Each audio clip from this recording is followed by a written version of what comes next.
Austin Faith Dialogue. We're going to talk to people who are concerned about life. Life for the descendants, for yours and for mine, for those youth in our community.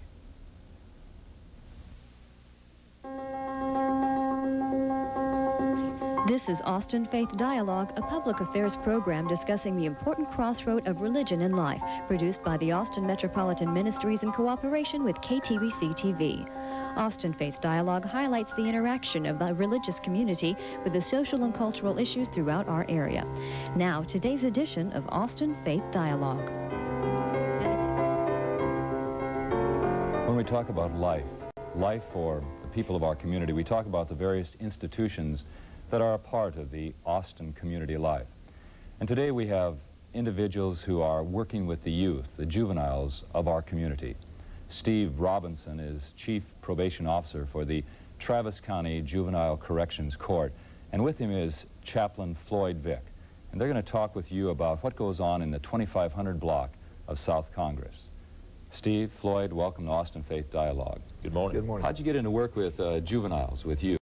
Well, I am a graduate of Sam Houston State, where I got a bachelor's degree in criminology and corrections in 1973, and came back into town and worked for a private agency for a while, and then went over to work for Texas Youth Commission, which is the juvenile agency at the state level, and progressed through that agency in several different job functions, and was appointed back into Chief Probation Officer in Travis County in November of '86. And it's the type of thing that once you get into and you get your feet established, it's real hard to get out of. Steve, you enjoy your work. You enjoy working with the young people, the juveniles, those who, well, the ones you see are those who have broken the law, isn't that correct? That's correct. Our department is responsible for providing programs and detention services, if necessary, for kids in Travis County who have violated the law. And of course, we have a number of children everywhere from shoplifters up through children that have committed very heinous offenses that need long-term type placement and our commitment to the state. When we talk about children who come into the court system for the juveniles, what age are we talking about? 10 to 17, and that age is established through the Texas Family Code. What do you see from your position there as the needs that the youth of this community have, and why do you commit yourself to doing the work there? Well, the needs are just so far-reaching. We deal with children from the most affluent levels in our society to the kids that literally don't know where their next meal is going to come from or where they're going to find clothes to wear on any given day.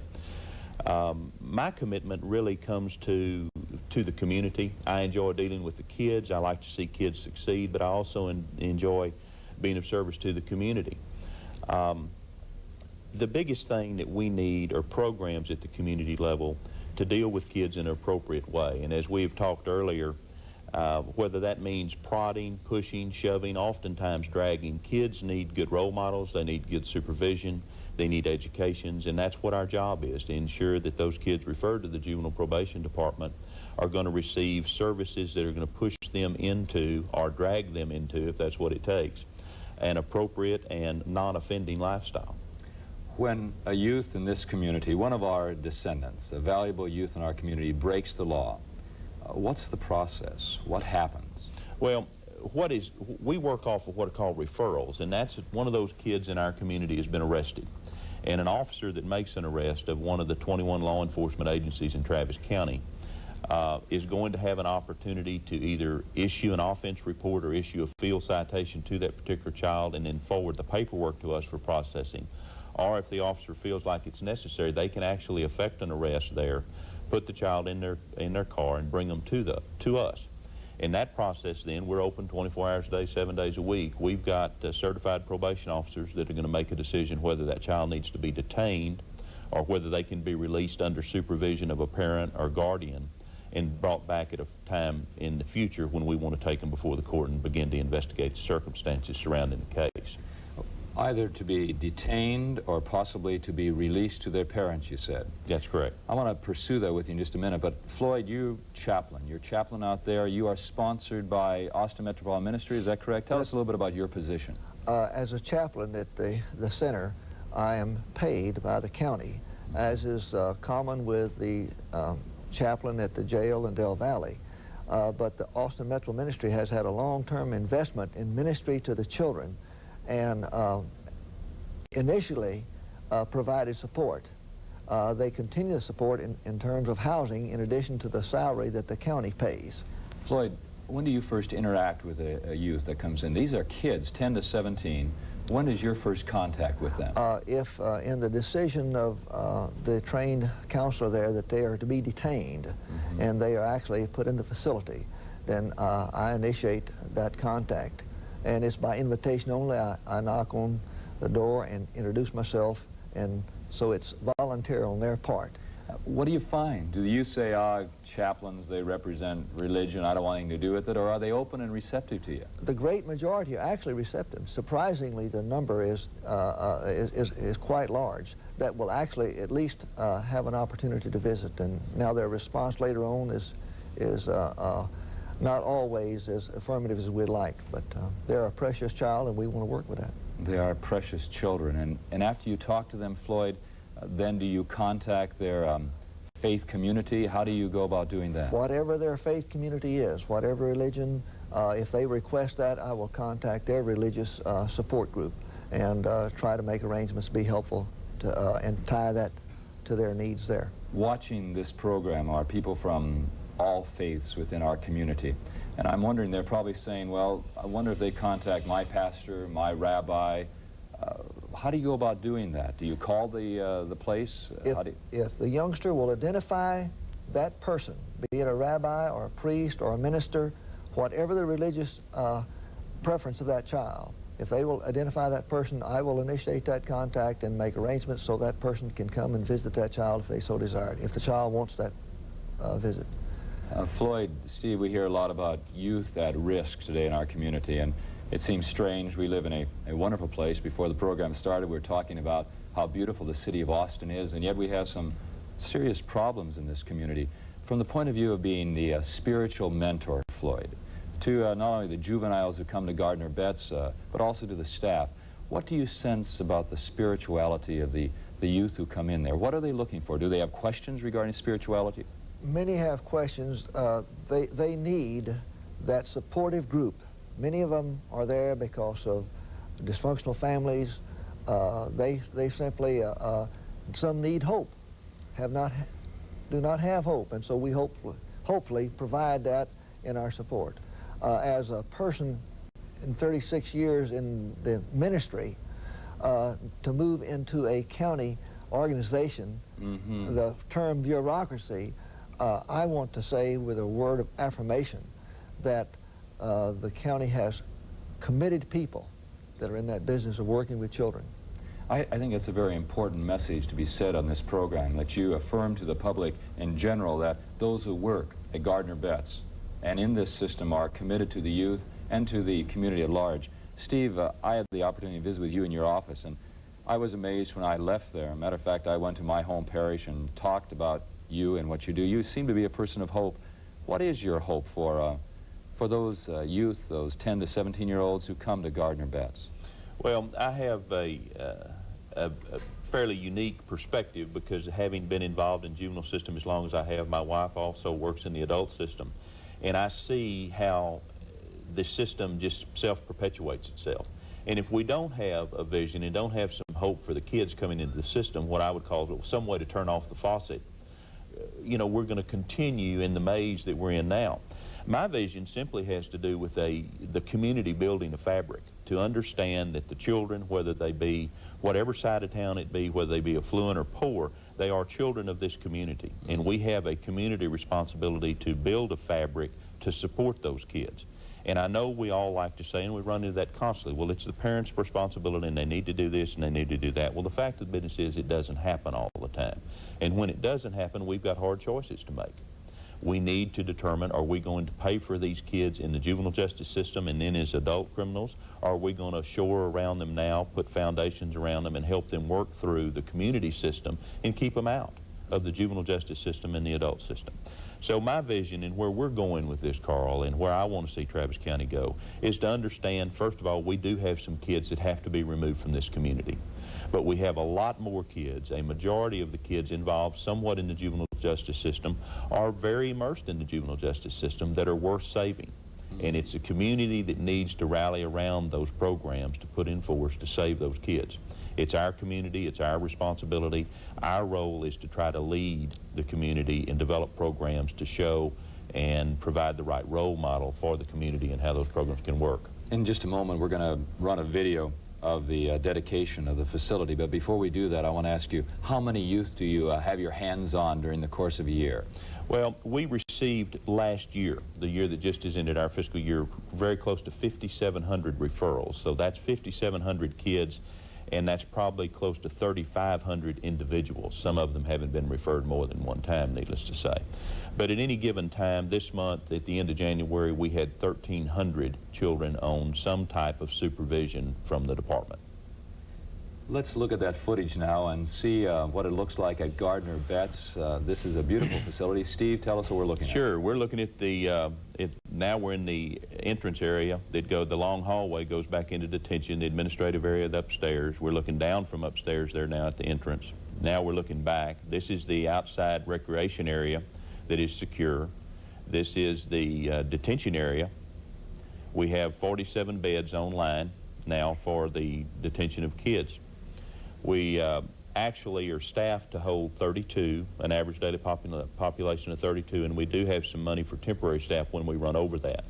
We currently have opened a new facility or program in that facility for 10 kids that are continuing their offensive behavior, being re-referred and are in danger of being committed to the care and custody of the Texas Youth Commission. And in that program, we're holding them up to 90 days and teaching cognitive learning skills and anger management and anger control, living, learning, and working skills, and hopefully being able to maintain those kids at a community level under stricter supervision after we release them out of that program. That's a beautiful facility that you have, and we want to talk some more about that. But we appreciate having you, Floyd, and you, Steve, with us, and we're going to talk some more with other members of your staff when we come back. Stay with us on Austin Faith Dialogue.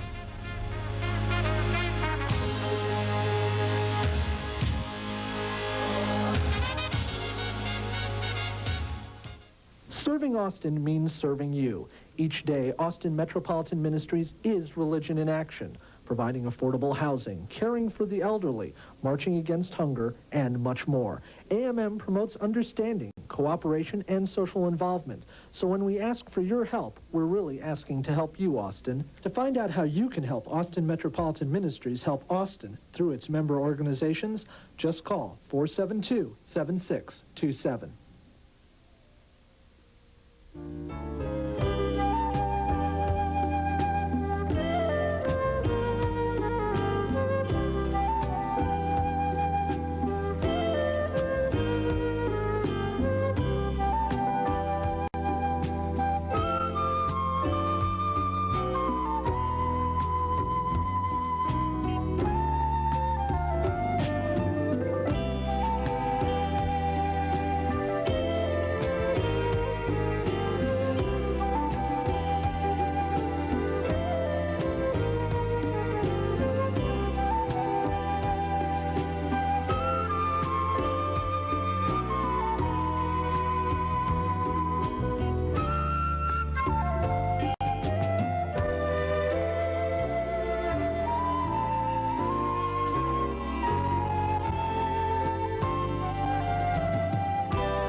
Welcome back to Austin Faith Dialogue. Today we're talking about choosing life so that we and our descendants in Travis County might live a life of quality. And joining us in this second half of the program today are two people who work at Gardner Betts and the Travis County Juvenile Court System. Barbara Swift is Assistant Chief for Probation, and David Hasso is Assistant Chief for Detention. And David, from our previous discussion, I understand that you're kind of the veteran around there. Both Steve and Barbara are almost rookies compared to the amount of time that you've spent there. You told me you were involved in doing some student teaching and came out to what was then called Gardner House, is that correct? The Gardner House, yeah. Tell us a little bit about the history of how Travis County got involved in working with juveniles. Certainly. Well, Gardner House was originally named after our first juvenile district judge, Judge J. Harris Gardner.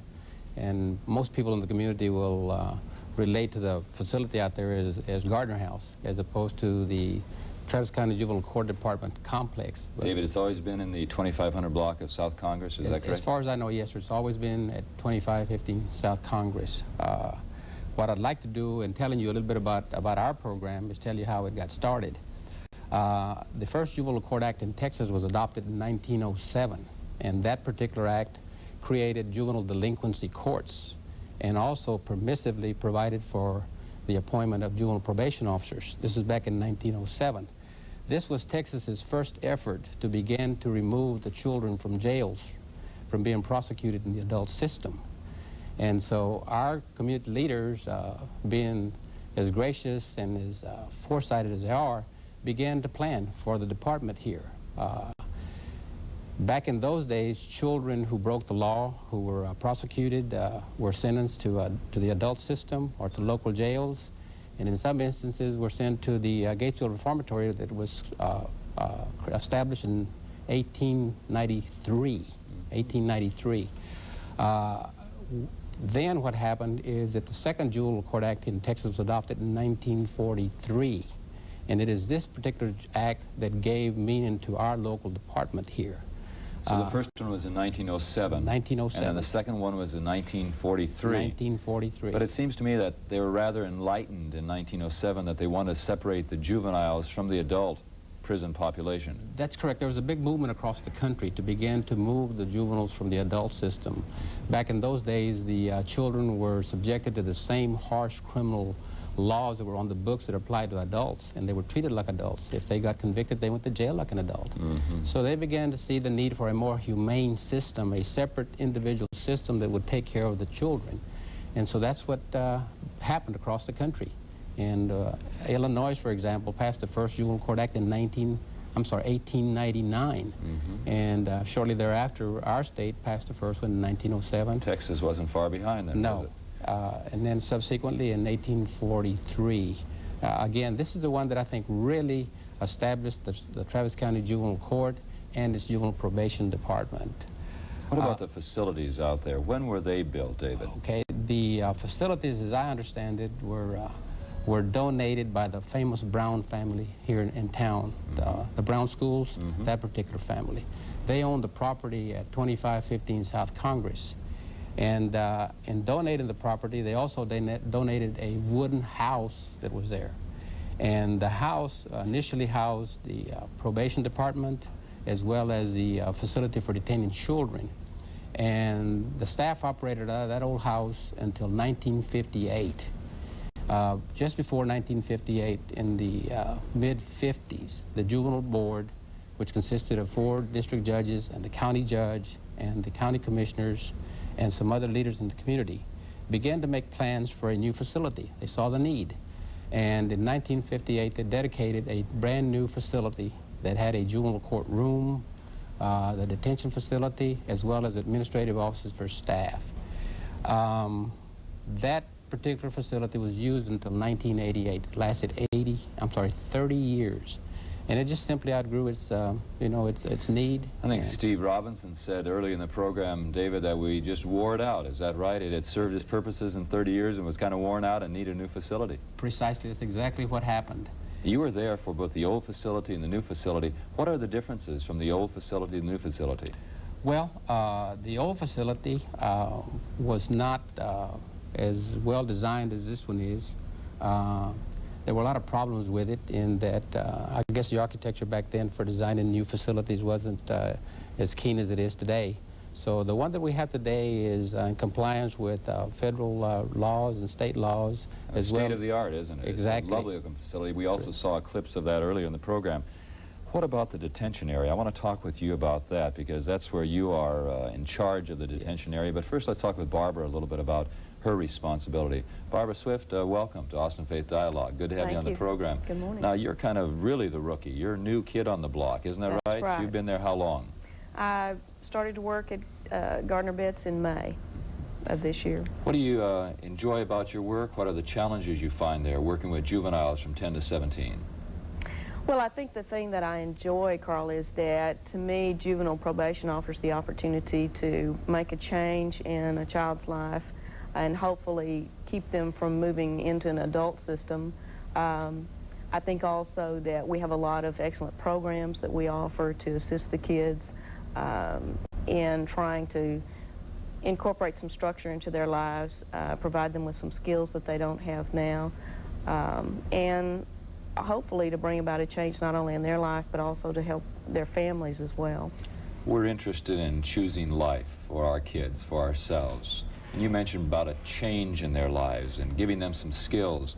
Could you talk in specifics about how that change can come about in the life of a juvenile who has maybe broken laws, and you want and we want them to re-enter into society as part of society? What do you all do at Gardner Betts in this system to help the youth? Well, I think we try to focus on several different areas of their life. One, of course, would be school. We want to encourage the juveniles to finish school or to assist them in looking at some alternative to school, such as a GED program. I think we're also interested in providing treatment if there's perhaps a history of drug abuse. We offer sex offender counseling. We also offer some other diversion programs that assist them in obtaining some job skills. Let's talk a little bit about those. First of all, school, you mentioned. How do you help them in their schooling? What do you do? What if a person is detained there or is on probation there? How do you go about helping them get back into school? Well, we offer the opportunity for them to go to classes while they're in detention, but once it's time for them to be released to detention, the probation officer may actually take the child back to the school that they should be attending, help them get re-enrolled in class, speak with the attendance officer there at school, follow up to see that they're going, and then if there seems to be problems with transportation, we may try to work out some arrangements in that way. And then we're going to check attendance on a regular basis and see if they are going and do whatever we can to support their efforts in going. I don't know if you'll know the answer to this, but what came into my mind is Steve talked about the population, the number of referrals in a year's time. That's a lot of kids, a lot of referrals. Sure. But how about probation officers? How many do you have? I think we have approximately 60 probation officers that work with the juveniles that we have. And their caseload would be? My field officers tend to deal with anywhere from 35 to 40 juveniles at a time, and we have in some of our programs we have officers that deal with even larger caseloads than that. But isn't that a pretty heavy load? Oh yes, I think it is, particularly with the kinds of things that we try to do for the kids. It's very labor intensive. We try to spend a lot of time with the family, perhaps with the juvenile siblings even, if we feel like we can do some preventive work there. So it's a very labor-intensive responsibility. This is a community that's concerned about quality of life. We hear a lot about that in Travis County and Austin. What would be your perspective that we might have quality of life for the juveniles who come into your probation system there and for their families? Education is one, and then also other types of skills that they could learn? I think it's very important for us to focus on the economic opportunities that these young people need, and as well as their families. We can do a number of things through juvenile court, but if the child doesn't have a future to look toward in terms of an opportunity to earn a living and have the same kinds of things that you and I are interested in, then it's very difficult for them to have hope for their future. I've heard that word hope. It's come up often in our discussion today. Education brings hope. Jobs bring hope. Family brings hope. Right. What keeps you going, Barbara? You've got a tough job. What keeps you and Steve and the rest and Dave, all of you, going down there? I think what keeps us going is the fact that we know that we do make a difference in some young people's lives. We have one juvenile in particular that has come and stayed with us in our shelter program there. We essentially helped him get through the last couple of years of his life and arranged for a therapeutic foster home for him. He's now very successful in athletics in school and making good grades and doing a good job. And he didn't have that kind of hope whenever he came to us. Steve had mentioned to us in his office when we were talking prior to the program that really you're involved in the business of parenting. Right. And that the community at large invests in what you do by saying that these youth have value and importance, but some, David, have to be detained. What happens in detention? Well, in detention, what we do is we provide them a program that functions 24 hours a day, 7 days a week. Starts at 7 o'clock in the morning with, you know, waking up, cleaning up, getting ready for breakfast, and going to breakfast, coming back from breakfast, and finishing the cleanup, and then they get into the rest of the activities that occurred throughout the day. Going to class. David, what happens if I'm one of those youth, all right? I love being a teenager, okay? So let me relive that. What happens if I don't want to do that? What happens if I say, no, I'm not going to school today? Well, we have a special program that we call our security program, and it's designed for those children that are non-compliant, you know, that don't want to cooperate, that don't want to participate or mainstream, you know, with the regular activities. And we put them there, and we have a lot of structure in that program. And what we try to do is show them how to deal with their feelings, how to control anger, how to get beyond, you know, this barrier that they put up between us and staff, between them and staff, rather, to get them to cooperate, to want to participate and want to learn. I know something about you, David, that the viewers of Austin Faith Dialogue don't know. You really like athletics. As a matter of fact, I think you had a goal one time of being a coach, isn't that right? That's correct. Do they play ball out there? Do you Yes. have any kind of athletic program for them? We have a recreational program. They get at least 1 hour of recreation a day. And sometimes they'll get 2, depending on, you know, how much activities we have for them. Like on weekends, for example, they may get 2 or 3 hours of recreation. David, what keeps you going? The kids, like everybody else. I think that a lot of the staff out there, you know, have a feel for the kids. They're concerned about the kids, and they want to make a difference. And this is what it's all about. You know, it's trying to help them, to give them the opportunity to succeed, you know, so that they can have a good life for themselves. You know. David, tell the viewers of Austin Faith Dialogue here in Travis County and the area around who are watching this program, tell us what they can do to help what happens at Gardner Betts and the Travis County Juvenile Court System. Well, we're pretty fortunate. As I said earlier, you know, having the community leaders that we have that have helped plan. But I think, you know, the programs that we have would not be as good as they are had it not been for the support that our community and our citizens give us. The programs out there have a rich tradition insofar as trying to provide for the care, guidance, and discipline these kids need, and they have been very responsive, have always given us the facilities, the monies that we need to be able to program and help these children. For more information. David, that's wonderful. And you're there, and Barbara's there, and Steve is there, and the staff, and we want to say to all of you at Gardner Betts and the Travis County Juvenile Court System, thanks. And thanks to you for watching Austin Faith Dialogue. Choose life that you and your descendants may live. Thank you.